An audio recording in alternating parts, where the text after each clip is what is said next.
যদি দুনিয়ার কোনো মানুষ ক্ষমতার মালিক এক আল্লাহ ছাড়া অন্য কাউকে মনে করে তাহলে তার ঈমান থাকবে না যাবে? সবাই বলেন থাকবে না যাবে? আচ্ছা এবার বলেন তো সকল ক্ষমতার উৎস কি?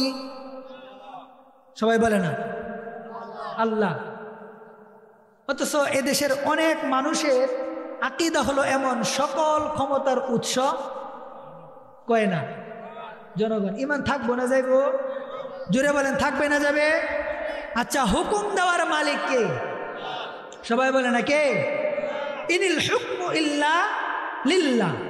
আমার আল্লাহ বলেন জমিন কার? সবাই বলে না জমিন কার? জমিনে হুকুম চলবে কার?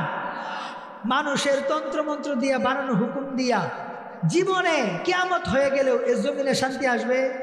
মানুষের অধিকার প্রতিষ্ঠিত হবে, দর্শনের সঠিক বিচার হবে, খুনের সঠিক বিচার হবে, চুরির সঠিক বিচার হবে, ডাকাতির সঠিক বিচার হবে, সমাজ সুন্দর হবে না।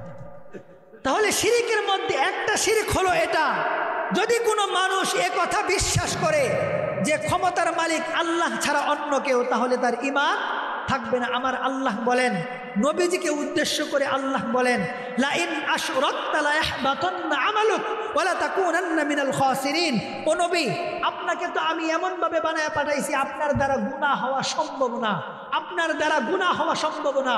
আল্লাহ পাক দুনিয়ায় যাদেরকে নবী হিসাবে চয়েস করেছেন, যাদেরকে নবী হিসাবে আল্লাহ সিলেক্ট করেছেন, যাদেরকে আল্লাহ নবী বানিয়েছেন, আমাদের ইয়াকিন হলো নবীরা নিষ্পাপ মাসুম, নবীদের কোনো গুনাহ নাই।